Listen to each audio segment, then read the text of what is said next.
عزیز بھائیوں، مسئلہ ختم نبوت عقیدے کا مسئلہ ہے۔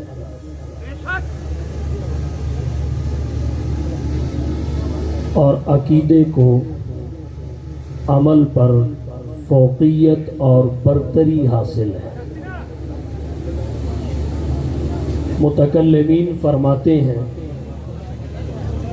اگر کسی شخص کا دامن اعمال سے خالی بھی ہوا، عقائد اس کے درست ہوئے، کبھی نہ کبھی ہمیشہ کے لیے جنت ضرور جائے گا۔ اور اگر کسی شخص کا دامن اچھے اعمال سے بھرا ہوا، رفاہ عامہ اور خیر کے کاموں میں اس کا نام گونجتا اور پکارا جاتا رہا، مگر عقائد کی خرابی اس کے ساتھ رہی، رفاہ عامہ کے امور، اعمال خیر، عقیدہ درست نہ ہونے کی وجہ سے دنیا میں بھلے فائدہ پہنچائیں، آخرت میں ذرہ برابر فائدہ نہیں پہنچائیں۔ اور اگر کسی خوش نصیب کے پاس عقائد کی درستگی بھی ہو، اعمال صالحہ بھی ہوں، اسے فوائد کاملہ اور نجات کامل نصیب ہو۔ عرض میں نے یہ کیا، مسئلہ ختم نبوت عقیدے کا مسئلہ ہے۔ عقائد کو اعمال پر فوقیت اور برتری حاصل ہے۔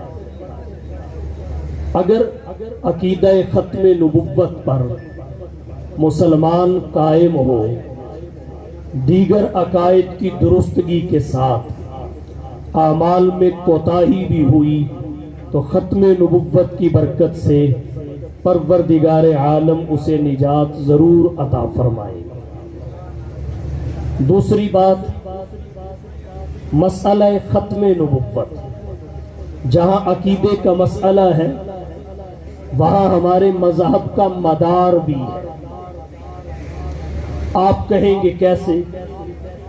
عقیدہ ختم نبوت کا قائل ہوئے بغیر نہ کسی شخص کا اسلام سے تعلق ہو سکتا ہے، نہ ہی اہل سنت والجماعت سے تعلق ہو سکتا ہے۔ اسلام کے ساتھ تعلق کی شرط بھی عقیدہ ختم نبوت کا قائل ہونا ہے۔ اہل سنت والجماعت میں داخلہ کی شرط بھی عقیدہ ختم نبوت کا قائل ہونا اور اسے دل سے تسلیم کرنا ہے۔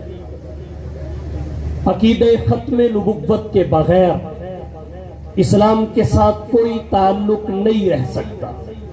کیوں؟ وجہ اس کی یہ ہے، ختم نبوت کے انکار سے قرآن کریم کی کم و بیش 100 آیات کا انکار لازم آتا ہے، اجماع امت سے انحراف لازم آتا ہے۔ نہ نص قطعی کا منکر دائرہ اسلام میں رہ سکتا ہے، نہ ہی اجماع امت کا منکر مومن قرار پاتا ہے۔ اور رہا اہل سنت والجماعت سے ہونا، جب اسلام سے ہی تعلق نہیں رہے گا تو اہل سنت والجماعت سے کیسے رہے گا؟ یہ تو اہل اسلام کا ایک معزز طبقہ ہے۔ ان دو باتوں سے عقیدہ ختم نبوت کی اہمیت واضح ہوئی کہ عقیدہ ختم نبوت کی اہمیت کیا ہے اور اس کے انکار کے نتائج کیا ہے۔ انکار ختم نبوت کے نتائج، خواہ صراحتاً انکار کیا جائے، یہ ختم نبوت کی ایسی تعبیر اور تشریح کی جائے جو اکابرین اور امت کے جمہور کے متفقہ عقیدے کے ساتھ ٹکراتی ہو، یہ انکار ختم نبوت ہے۔ اور اس انکار ختم نبوت کے نتائج کیا ہیں؟ قرآن کریم کی 100 آیات کا انکار، جناب نبی کریم صلی اللہ علیہ وسلم کی 200 سے زائد احادیث کا انکار، امت کے اجماع کا انکار، قیاس سے ٹکراؤ، اور یہ انکار ایسے انکار ہے جو انسان کے ایمان کو لے ڈوبتے ہیں، ایمان سلب ہو جاتا ہے۔ عقیدہ ختم نبوت کے انکار کا بھیانک نتیجہ یہ ہے کہ تکمیل دین کو چیلنج ہو جاتا ہے، دین اسلام میں ترمیم کی گنجائش پیدا ہو جاتی ہے، حالانکہ دین اسلام کی تکمیل ایسا مسئلہ ہے جسے اللہ نے واضح لفظوں میں قرآن کریم میں ذکر فرمایا، اليوم اکملت لکم دینکم واتممت علیکم نعمتی ورضیت لکم الاسلام دینا۔ اس آیت کریمہ میں اللہ نے دین کی تکمیل کا اعلان اور اظہار فرمایا ہے، اور ختم نبوت کے دلائل میں جہاں اور بہت ساری آیات ہیں وہاں یہ آیت کریمہ بھی بہت بڑی دلیل ہے، کیونکہ جب کوئی نبی آتا ہے یا تو اس لیے آتا ہے کہ پہلے نبی کے دین کی تکمیل کرے، یا پھر اس لیے آتا ہے تنصیح کرے۔ حضور صلی اللہ علیہ وسلم کے تشریف لانے کے بعد یہ دونوں احتمال ختم ہو گئے، دونوں امکان ختم ہو گئے۔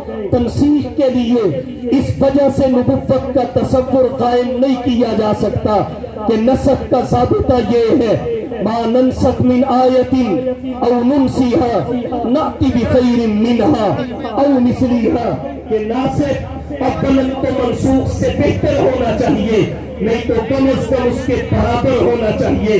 اور حضور کا دین وہ دین ہے، آپ کی شریعت وہ شریعت ہے کہ انبیاء کی شریعتوں میں بھی بہتر تو کیا برابر بھی کوئی نہیں ہے۔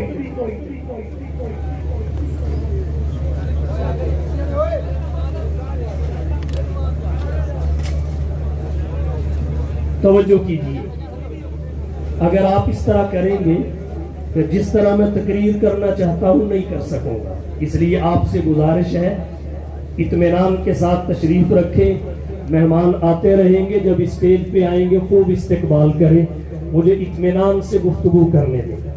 عرض یہ کر رہا ہوں، آیت کریمہ تکمیل دین کا اعلان کر رہی ہے۔ حضور صلی اللہ علیہ وسلم کے بعد تنصیح کے لیے تو کوئی بھی نہیں آ سکتا، یہ احتمال اور ان کا امکان کالعدم معدوم ختم۔ دوسرا آپشن کیا ہے؟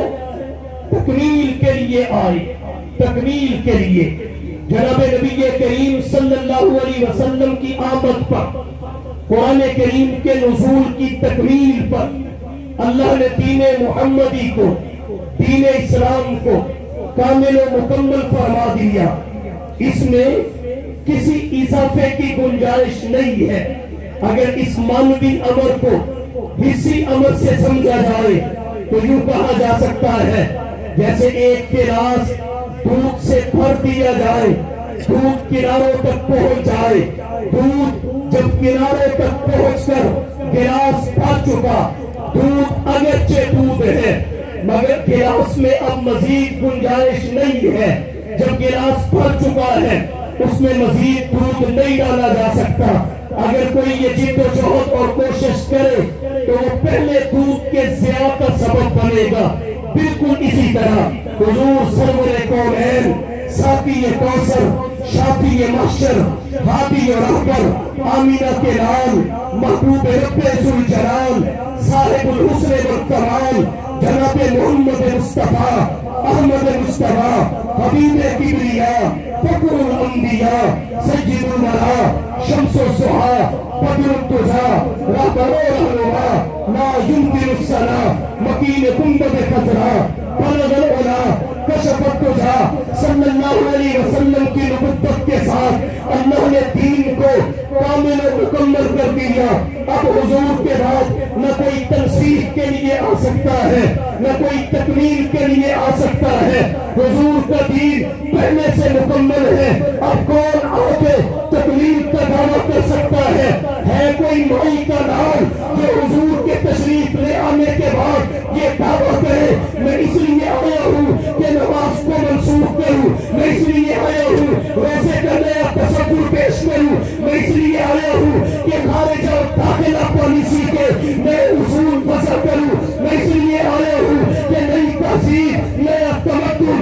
ثقافت، نئی روایات اور نئی اقدار کو امت کے سامنے پیش کروں. کون دعویٰ کر سکتا ہے میں اس لیے آیا ہوں کہ حلال کو حرام کروں، حرام کو حلال کروں. حضور صلی اللہ علیہ وسلم نے تشریف لا کے جسے حلال کرنا تھا حلال کر دیا. اب اسے کوئی حرام نہیں کر سکتا.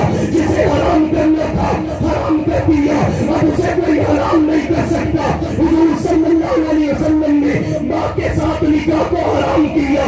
کوئی مائی کا نام حلال نہیں کر سکتا. بیٹی کے ساتھ نکاح کو حرام کیا.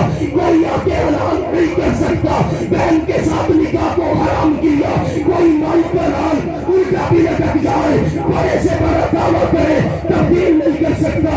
حضور سرور کونین نے چچا صاحب بہن کے ساتھ نکاح کو حلال کیا. کوئی حرام نہیں کر سکتا. مامو صاحب بہن کے ساتھ نکاح کو حلال کیا. کوئی حرام نہیں کر سکتا. خالہ صاحب بہن کے ساتھ نکاح کو حلال کیا. کوئی حرام نہیں کر سکتا. حضور سرور عالم نے دودھ کو حلال کیا. کوئی حرام نہیں کر سکتا.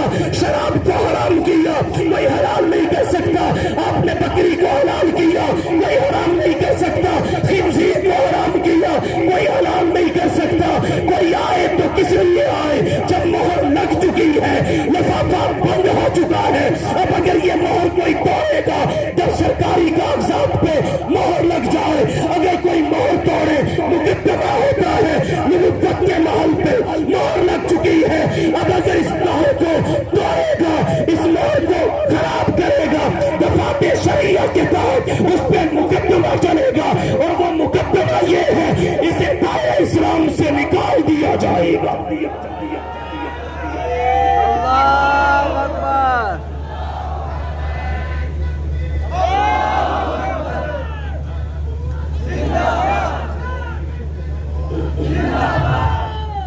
اليوم اکملت لکم دینکم واتممت علیکم نعمتی ورضیت لکم الاسلام دینا. دین کامل و مکمل ہے. اب کوئی آئے تو کرے گا کیا؟ اور کہتا ہوں تکمیل دین کے ثمرات کیا ہے، تکمیل دین کی برکات کیا ہے، جو در حقیقت ختم نبوت کے ثمرات ہیں، ختم نبوت کے نتائج ہیں، ختم نبوت کی برکات ہیں کہ دھرتی کائنات پر انسانیت کی رشد و ہدایت، انسانیت کی فوز و فلاح، انسانیت کی فلاح و بقا اور انسانیت کے عروج و ارتقاء کے لیے کم و بیش 1.25 لاکھ انبیاء نفوس قدسیہ دھرتی کائنات پر تشریف لائے. لیکن یاد رکھیے ان انبیاء کی سیرت و کردار کے تمام گوشے، سیرت و کردار کے گوشوں کی تمام تفصیلات تو کتابوں میں محفوظ کیسے ہوتی؟ ان انبیاء کرام کے اسماء گرامی بھی محفوظ نہیں ہے. صرف 2 درجن کے لگ بھگ انہی انبیاء کی اسماء محفوظ ہیں جن کا ذکر اللہ کا قرآن کرتا ہے یا محمد مصطفیٰ کا فرمان کرتا ہے. باقی انبیاء کی سیرت و کردار کی تفصیلات تو ایک طرف رہی، ان کی اسماء سے بھی دنیا واقف نہیں. تکمیل دین اور ختم نبوت کی برکت یہ ہے کہ انبیاء میں واحد نبی، نبیوں کے نبی ہیں، واحد رسول، رسولوں کے رسول ہیں، واحد پیغمبر، پیغمبروں کے پیغمبر ہیں جن کی ایک ایک ادا محفوظ ہے. بچپن کتابوں میں محفوظ، جوانی کتابوں میں محفوظ، بڑھاپا کتابوں میں محفوظ، اعطائے نبوت سے پہلے کے ایام کتابوں میں محفوظ، اعطائے نبوت کے بعد کے ایام کتابوں میں محفوظ. اعتقادات، عبادات، معاملات، اخلاقیات، معیشت، معاشرت، طرز سیاست، اصول تجارت، طرز حکمرانی، انداز جہانبانی، زہد و ورع، علم و حکمت، سخاوت و شجاعت، عدالت و شرافت، فہم و ذکا، جود و سخا، بندہ نوازی، غریب پروری، انوارات و برکات، معجزات و مبشرات،